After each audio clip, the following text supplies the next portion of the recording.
নমস্কার দর্শকবৃন্দু, আপনারা দেখছেন আজকের বরাক। সঙ্গে রয়েছে আমি সৌমেন্দ্র পাল এবং গ্রেসি।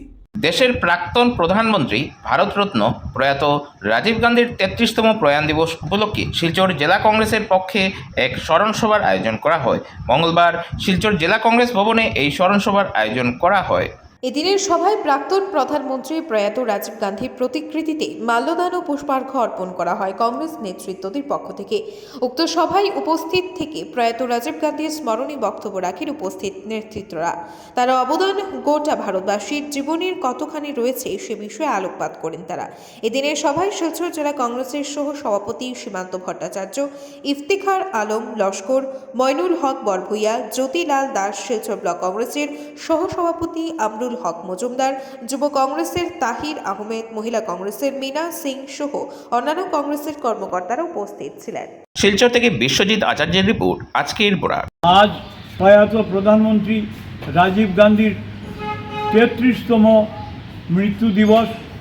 33তম মৃত্যু দিবসে আমরা জেলা কংগ্রেসে রাজীব গান্ধীর কথা স্মরণ করে উনাকে পুষ্পার্ঘ্য অর্পণ করেছি।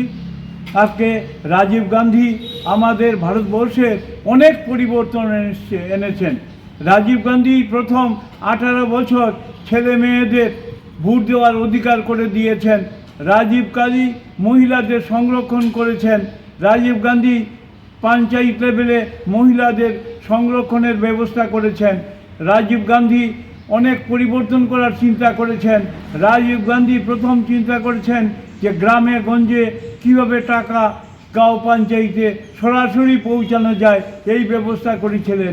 আজকে যে ইন্টারনেট, আজকের যে টেলিকম, সব ব্যবস্থা রাজীব গান্ধী চিন্তা করে আর সূচনা করেছিলেন।